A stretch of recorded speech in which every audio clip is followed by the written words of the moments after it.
Hello, ça c'est Ishan Awasti. Il est tellement mauvais à l'école qu'il vient de redoubler le CE2, mais il ne passe pas ses journées à grimper aux arbres ou à jouer. Le garçon n'a même pas d'amis. Ishan et ses parents doivent encore découvrir pourquoi ce garçon est aussi troublé, ce qu'ils feront dans des circonstances les plus inattendues. Voici à quoi ressemble une journée d'école typique d'Ishan. Il écoute les résultats des contrôles et il découvre qu'il a les pires notes de tout le monde. Tous les profs et tuteurs lui crient dessus, et les enfants de son âge l'évitent parce qu'il se comporte bizarrement. Mais malgré ça, Ishan reste un enfant joyeux qui rigole quand il voit des chiens de garde et joue avec eux dans la cour. Par contre, il oublie complètement que les documents d'école ne peuvent pas être utilisés comme jouets. En général, il a toujours la tête ailleurs et il oublie tout comme se laver les mains avant de manger, fermer le robinet et dire à ses parents de signer son travail. Mais Johan, le frère du garçon, est tout son contraire. Il aime tout à l'école et c'est la fierté de ses parents. On pourrait penser qu'il n'aime pas Ishan, mais bien au contraire, son frère semble être le seul qui ne lui reproche pas d'être comme il est. Wow, ये तो बन रहा है. Un jour, ayant complètement oublié ses cours, Ishan court dehors vers les chiens de garde. Pendant qu'il est occupé avec eux, les gars du quartier jouent au ballon. Le ballon tombe pas loin d'Ishan, et les autres gars lui demandent de lui redonner le ballon. Mais Ishan rate. Ça énerve énormément le leader du petit groupe, et il dit à Ishan d'aller chercher le ballon tout de suite. चल जा बॉल लेके आ, चल. Ishan ne sait pas comment réagir face à un comportement aussi agressif et il ne dit pas un mot, ce qui irrite encore plus le tyran. Ils se battent et Ishan s'extirpe à peine. Il rentre à la maison tout battu et en larmes. Mais avec un cerf-volant qu'il a attrapé sans faire exprès. Mais les problèmes l'attendent avant même qu'il franchisse le seuil de l'appartement. Du couloir, il entend une voisine se plaindre à sa mère et dire qu'il a cassé toutes ses fleurs. Apparemment, cette voisine, c'est la mère du tyran. Le gamin a menti ouvertement devant ses parents qu'Ishan l'a frappé. Et les parents du garçon quittent la maison des Awasti juste au cas où il se passe encore quelque chose. Le père gronde son fils. Il dit que tout le monde se plaint de lui tous les jours et il promet à son fils qu'il l'enverra à l'internat s'il ne change pas son comportement. Par contre, la mère d'Ishan, elle, a pitié de son fils et elle nettoie ses blessures et le calme. Le lendemain matin, le père d'Ishan part en voyage d'affaires pour quelques jours. La mère du garçon arrive à mettre la table 2 fois, envoyer son mari au travail et son frère aîné à l'école, et c'est seulement après qu'elle se souvient du plus jeune. Lui dort profondément dans son lit. Pour réussir à l'envoyer à l'école, sa maman doit constamment le distraire des fantasmes et de la méchanceté qui arrivent quotidiennement. À l'école, d'autres difficultés attendent Ishan. Pendant que tout le monde écoute le prof, le garçon, fasciné, regarde par la fenêtre et commence à rêver. Et quand le prof l'appelle et lui demande de lire la phrase, il n'y arrive pas. Ishan dit que les lettres du manuel dansent devant lui et les autres se moquent de lui à cause de ça. Le prof ne le croit pas et il lui crie dessus. Mais Ishan réagit différemment à ce comportement. Ishan est expulsé de la salle de cours. Au cours suivant, il se rend compte qu'il n'a pas fait ses devoirs de maths et qu'il n'a pas fait signer ses contrôles à ses parents. Le garçon, désespéré, ne trouve rien de mieux à faire que de s'enfuir en ville. Là, il observe des vendeurs de rue, des peintres, des ouvriers du bâtiment et des piétons, et il profite de la solitude et de la tranquillité. À la maison, Ishan passe tout son temps libre à dessiner, et quand il est temps de vérifier ses devoirs, il écoute juste sa mère lui faire la morale. Elle ne comprend pas comment il a pu mal orthographier tous les mots, et est sûre que son fils redoublera encore une fois. Au milieu de la nuit, Ishan réveille son frère et lui dit qu'il s'est enfui de l'école aujourd'hui. Son frère aîné est choqué. Il lui dit que c'est dangereux de rester seul, vu qu'une voiture peut lui rentrer dedans ou que quelqu'un peut l'enlever. Mais ce qui est fait, et maintenant, Ishan a une demande pour son frère. वो absent note लिख दो ना दादा. क्या? Johan trouve d'abord des excuses, mais il n'arrive pas à refuser la demande d'Ishan.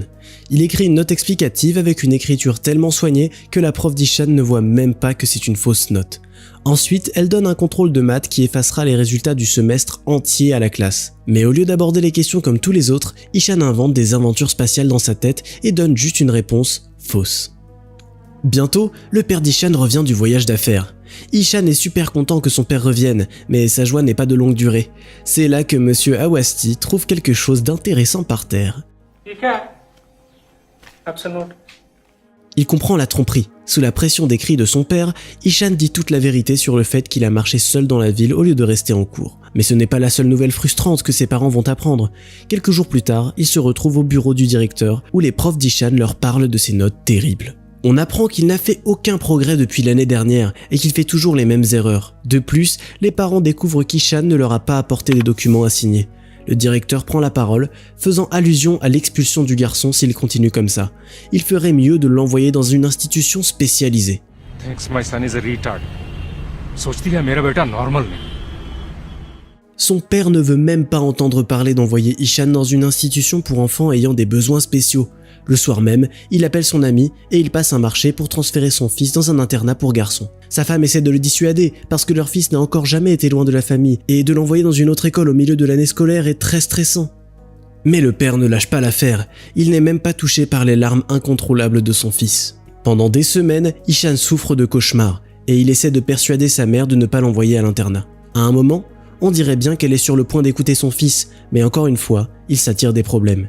Il jette un pétard sur le tyran, peu de temps après, il se retrouve dans un immense bâtiment académique où l'obéissance et l'ordre strict sont exigés des étudiants. Ishan commence ainsi sa nouvelle vie, dans laquelle il n'est pas moins seul que dans la précédente. Le garçon pleure constamment et il n'arrive pas à comprendre pourquoi ses parents l'ont quitté. Pendant ce temps, sa mère est très agitée aussi. Elle trouve les dessins de son fils où elle le voit en dehors du reste de la famille et elle se demande s'ils ont fait le bon choix. À l'internat, Ishan se prend encore plus de reproches qu'à l'école précédente. Maintenant, on le gronde non seulement parce qu'il est mauvais en cours, mais aussi parce qu'il ne sait pas faire sa cravate. En cours, le garçon est assis à côté de Ryan, le meilleur élève de la classe, qui essaie de remonter le moral d'Ishan. Il dit à son nouvel ami que cette école n'est pas forcément une punition, il y a aussi de bonnes choses. Mais c'est compliqué de voir le bon côté des choses quand tout le monde lui crie dessus, qu'on se moque de lui, et le prof d'art frappe les élèves sur les doigts avec une règle quand ils n'y arrivent pas. Par conséquent, Ishan se renferme de plus en plus sur lui-même. Quand ses parents viennent lui rendre visite pour la première fois, il s'enfuit au terrain de jeu et il refuse de leur parler. Il n'est même pas content du set d'aquarelle que Johan lui donne. Le garçon ne veut plus aller en cours, surtout pas en cours d'art, mais on apprend que l'ancien prof méchant a été envoyé en Nouvelle-Zélande et qu'un nouvel enseignant l'a remplacé. Ryan conduit joyeusement Ishan en classe, ne se doutant même pas de la surprise qui les attend. Le nouveau prof est complètement différent des autres. Il se présente en classe avec une flûte et dans un costume de cirque. Il chante des chansons avec les enfants, puis il les invite à dessiner tout ce qui leur vient à l'esprit. Mais Ishan ne regarde pas la performance amusante et il ne veut pas peindre. Le lendemain, le prof d'art rattrape Ryan et lui demande pourquoi son compagnon de bureau est aussi calme. Le garçon explique qu'Ishan veut vraiment rentrer chez lui parce qu'il est tout nouveau ici. Ram se demande pourquoi quelqu'un a bien voulu transférer un enfant dans une nouvelle école au milieu d'une année scolaire. Mais Ryan lui dit que son ami ne sait pas écrire et lire, et que c'est à cause de ça qu'il a été renvoyé de l'autre école. Ram se précipite vers la salle du personnel pour regarder les cahiers d'Ishan, et il ne peut pas en croire ses yeux. Le garçon écrit le même mot de 3 façons différentes.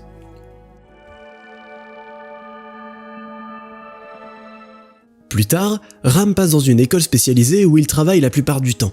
Là, il discute avec son collègue et il dit qu'il a rencontré un garçon à l'internat qui lui rappelle lui-même. Les larmes aux yeux, Ram explique que le garçon ne dit pas un mot, mais que ses yeux supplient de l'aide. Sans y réfléchir 2 fois, Ram décide d'aller voir les parents d'Ishan pour leur parler de tout ça. Là, il voit beaucoup de dessins et il demande qui en est l'auteur. Quand la mère d'Ishan dit que c'est son fils, il n'en croit pas ses oreilles, vu que le garçon n'a pas tracé une seule ligne dans son cours. Ram demande aux parents d'Ishan pourquoi ils l'ont envoyé aussi loin. Le père commence à se plaindre qu'il n'avait pas d'autre choix et que leur fils était méchant et paresseux et dit qu'il aurait encore redoublé son CE2. Mais Ram n'est pas d'accord avec lui. Il croit que tous ces problèmes sont des symptômes, pas la cause. L'enseignant explique qu'il y a un schéma dans les erreurs du garçon. Il confond simplement des lettres similaires. Il a une dyslexie. Mais le père d'Ishan n'est pas convaincu par cette réponse, car il est persuadé que l'enseignant lui trouve juste des excuses. Ram demande alors à Monsieur Awasti de lire la description de la boîte en chinois, et quand Monsieur Awasti dit qu'il ne peut pas, le professeur le gronde. कुछ ऐसी ही कैफियत होती होगी ईशान की। Ram dit que la dyslexie d'Ishan l'empêche seulement de bien lire ou écrire, mais que ça limite aussi sa capacité à effectuer de petites tâches manuelles, comme faire sa cravate ou ses lacets. C'est très compliqué d'imaginer ce qu'il ressent, d'autant plus que personne ne soutient le garçon. C'est peut-être pour ça qu'il a arrêté de dessiner, se dit Ram. Mais Monsieur Awasti ne se soucie pas beaucoup du dessin, il veut que son fils réussisse et soit normal. Ram dit que tous les enfants sont différents, et qu'Ishan a un don spécial. Le père n'a rien à dire. Le lendemain, Ram apporte le livre de dessin d'Ishan en cours et il le montre secrètement au garçon. Puis il commence le cours avec une histoire inhabituelle sur un enfant qui ne savait ni lire ni écrire. Mais même si tout le monde se moquait de lui, il a grandi pour devenir une superbe personne. Mais de qui parle cette histoire ? Albert Einstein. Ram commence à raconter plein d'histoires sur les personnes les plus célèbres qui ne savaient pas bien écrire quand ils étaient plus jeunes, comme Leonardo da Vinci, Walt Disney, Pablo Picasso, Agatha Christie. L'enseignant dit qu'à travers ces histoires, il a voulu enseigner aux enfants que certaines personnes regardent le monde d'une manière complètement différente et qu'il n'y a pas de mal à ça. Ce n'est pas parce qu'une personne ne les comprend pas qu'ils sont bons à rien. Ram dit ensuite aux enfants qu'ils auront un cours dehors aujourd'hui, mais avant de quitter la salle de cours, il appelle Ishan. Il lui dit qu'il a oublié de mentionner un autre nom parmi les dyslexiques, même s'il est moins connu, le sien. Il avait les mêmes problèmes de lecture et d'écriture étant enfant, et son père pensait qu'il était un imbécile. Mais il a grandi et il a tout compris. Le gentil prof semble inspirer Ishan à faire un beau radeau qui flotte sur un étang, ce qui ravit tous ses camarades de classe pendant le cours. Ram vient voir le directeur de l'internat, et il dit qu'il veut discuter de la performance scolaire d'Ishan. Le directeur se dit déjà que le prof est venu se plaindre, comme tous les autres. Apparemment, il songeait déjà à expulser le pauvre garçon. Mais Ram l'interrompt. Il croit que l'intelligence de cet enfant est bien au-dessus de la moyenne, mais qu'il y a juste quelques difficultés à écrire. Le prof d'art lui propose le plan suivant. Il va prendre Ishan et lui enseigner l'écriture, la lecture et les maths pendant plusieurs heures par semaine, et en attendant, les autres profs poseront juste des questions verbales au garçon. Le directeur doute du succès de ce plan, mais Ram lui montre les dessins d'Ishan et arrive à le convaincre de donner une seconde chance au garçon surdoué. Ram et Ishan commencent leur cours particulier. Ils apprennent les lettres et les chiffres à l'aide de peinture, de sable et de plasticine, et le garçon commence rapidement à montrer des signes d'amélioration. Maintenant, il arrive à lire des phrases entières et il écrit sans faute. Il arrive même à changer ses propres vêtements et à faire ses lacets et se coiffer. Quelques mois plus tard, Ram annonce un concours d'artistes à l'école pour tous les intéressés. Des centaines d'élèves, de profs de l'internat et même Ram participent au concours. Il n'y a que Ishan qui manque à l'appel. Son prof commence à stresser et Ryan lui dit que son ami a quitté l'école avant l'aube. Au moment où Ram arrête de croire à l'arrivée de son disciple préféré, Ishan arrive enfin à l'amphithéâtre. Il s'assoit loin de tout le monde, prend les peintures que son frère lui a données et il commence à peindre ce qu'il était parti voir avant que tout le campus ne se réveille. Il fait une peinture époustouflante, ce qui laisse le prof littéralement sans voix. Lui aussi a fait quelque chose de spécial.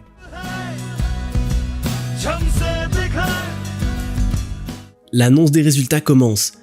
Le directeur dit que Madame Lajmi, la juge du concours, n'a su choisir entre deux œuvres qu'au dernier moment. Elle a dû choisir entre le dessin du professeur et celui de son élève.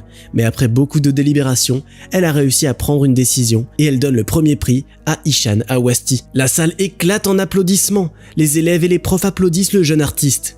Lui se cache quelque part dans la foule, à l'abri de l'attention de tout le monde. Ishan finit par prendre son courage à deux mains et à monter sur scène où il reçoit le prix des mains de son prof avant de lui faire un câlin, les larmes aux yeux.